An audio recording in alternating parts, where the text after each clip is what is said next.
Assalamualaikum warahmatullahi wabarakatuh. Alhamdulillahilladzi anzala sakinata fi qulubil mu'minin liyazdadu imana ma'a imanihim. Walillahi junudus samawati wal ard wa kana Allahu aliman hakima. Asyhadu an la ilaha illallah wahdahu la syarikalah wa asyhadu anna Muhammadan abduhu wa rasuluh. Wassalatu wassalamu ala rasulillah wa ala alihi wa ashabihi wa mawalah. Yang saya hormati Habib Muhammad Alatos, Ketua Umum FPI.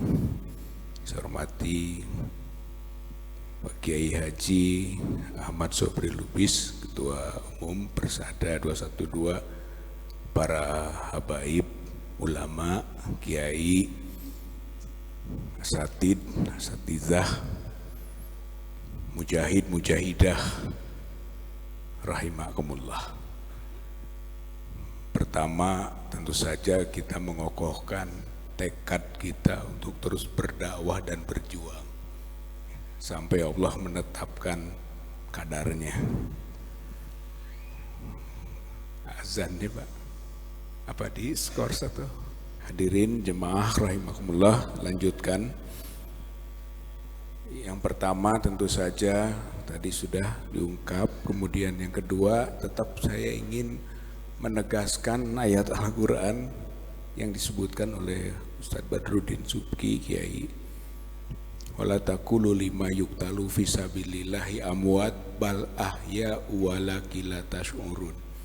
Bal ahya ini adalah bahwa para syuhada insya Allah sudah nyaman hidup, bahkan insya Allah surga adalah jaminannya. Persoalannya kita sekarang adalah bagaimana menghidupkan proses-proses yang menjadi amanah bagi kita.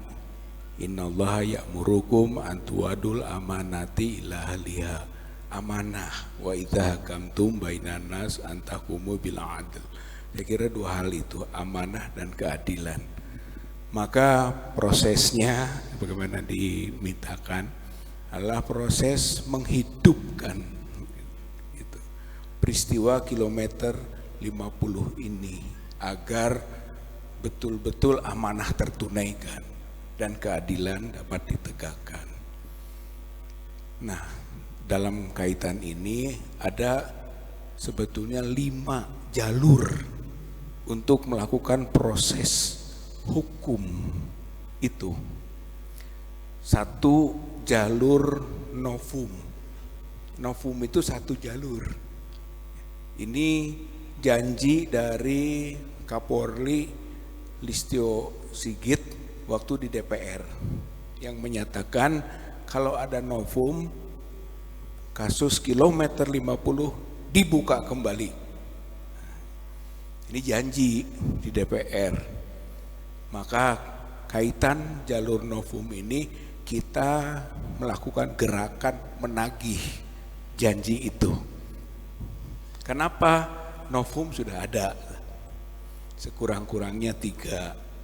1 yang berhubungan dengan peristiwa Sambo, yaitu ada AKBP Ari Nur Hadi atau Acai yang menyebut bahwa dia melakukan perusakan CCTV di Duren 3, yang kemudian dia mengaku di persidangan sekaligus juga di BAP-nya penyidik bahwa AKBP Acai ini merusak CCTV di kilometer 50. Saya kira ini temuan yang merupakan novum, bukti baru yang pada waktu proses dahulu tidak ada. Itu 1. Yang kedua adalah saksi mata kita semua bahwa para syuhada ini bukan hanya meninggal ditembak, tapi disiksa, ada luka-luka, dan itu terbukti dalam proses hukum formal ketika peradilan di Bandung. Itu ya. Waktu itu siapa Habib Bahar Smith Di situ saksi-saksi, dan saksi-saksi berarti itu berada di ruang hukum, tidak bisa tidak untuk diabaikan, harus dijadikan bahan. Itu novum namanya. Sebab proses peradilan waktu 2 polisi itu tidak pernah muncul, dan yang selalu disandiwarakan itu ditembak karena mau merebut pistol. Tidak ada luka-luka, tidak ada penganiayaan, padahal kita semua sebenarnya bisa bersaksi bahwa para syuhada itu disiksa dan ada bukti-bukti penganiayaannya. Itu novum yang kedua. Novum yang ketiga itu supir derek yang menyatakan di kilometer 51,2 Jakarta Cikampek itu tidak terjadi apa-apa. Dia membersamai mobil-mobil yang membawa 4 syuhada dan 2 syuhada. Tidak ada apa-apa. Maka peristiwa ditembak di kilometer 51,2 itu bohong besar itu. Dan kesaksian dari supir derek itu novum.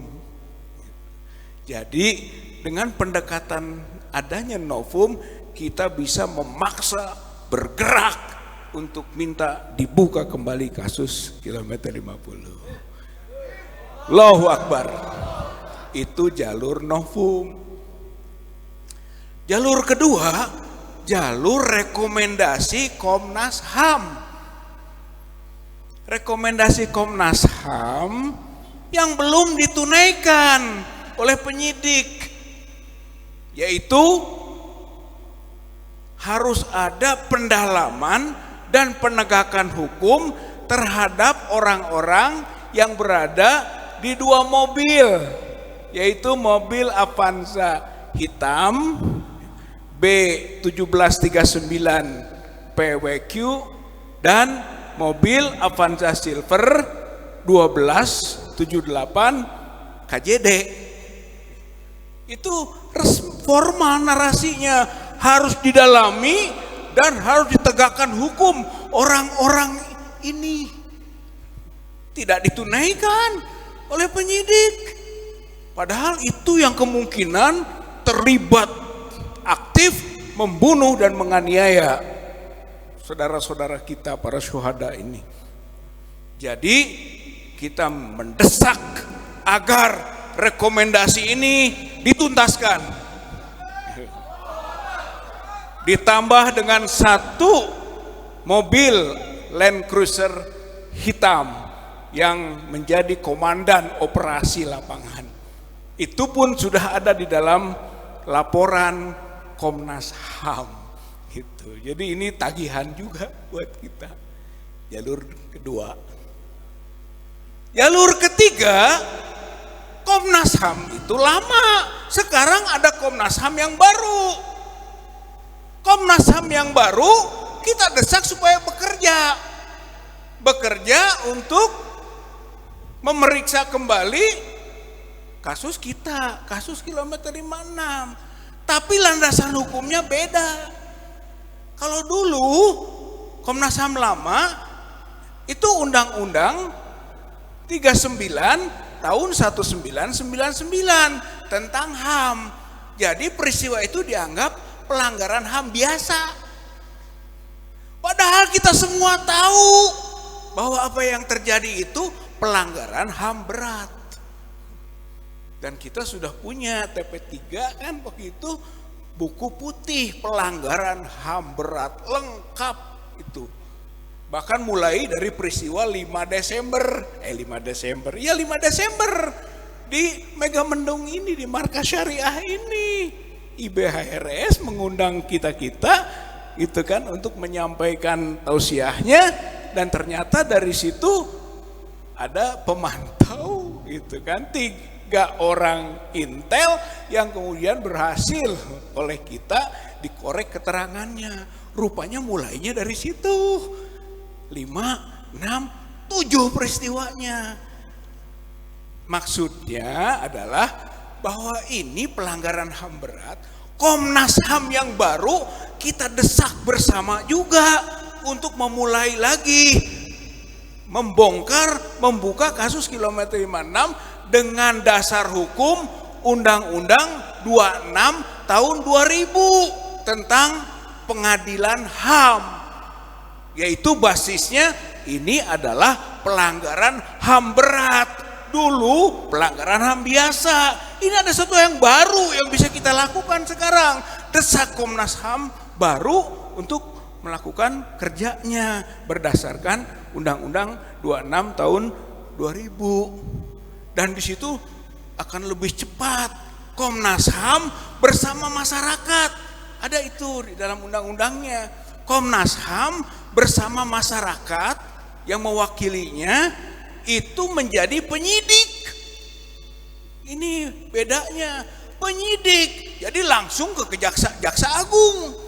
Hubungannya penyidik dengan Jaksa Agung adalah Komnas HAM sebagai penyidik dan warga masyarakat, mungkin di antara kita bisa nanti menjadi perwakilannya, ikut dalam menyidik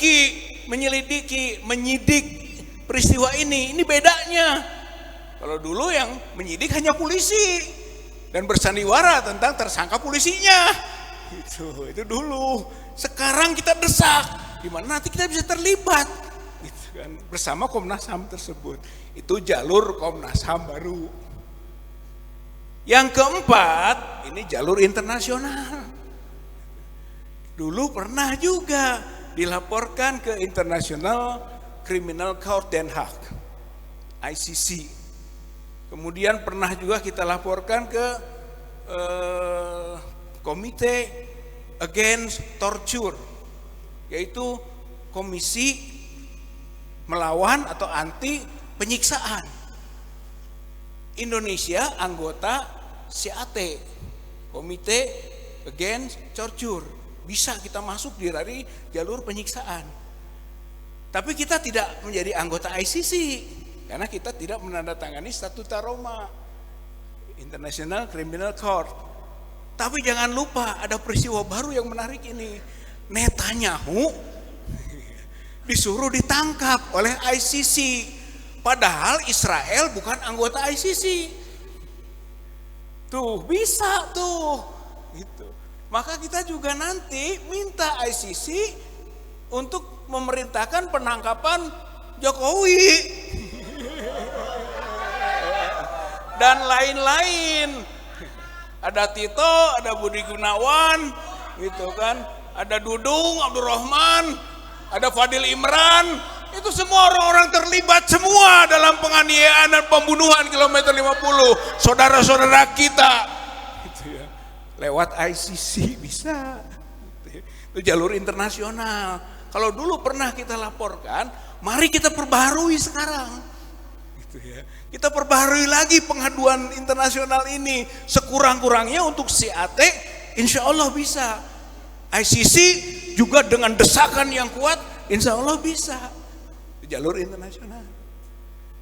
Dan yang kelima ini jalur politik, yaitu melalui lembaga legislatif yang punya kewenangan untuk melakukan penyelidikan politik, namanya hak angket. Kalau saja ada kesadaran politik dari anggota legislatif, saya kira dia akan melakukan langkah politik ini. Jadi banyak jalan yang bisa kita lakukan. Tapi kuncinya kita harus kuat dalam proses perjuangan ini. Jangan putus asa, jangan merasa lemah dan lelah. Ya seperti Rasulullah lah, suruh berhenti kita tidak.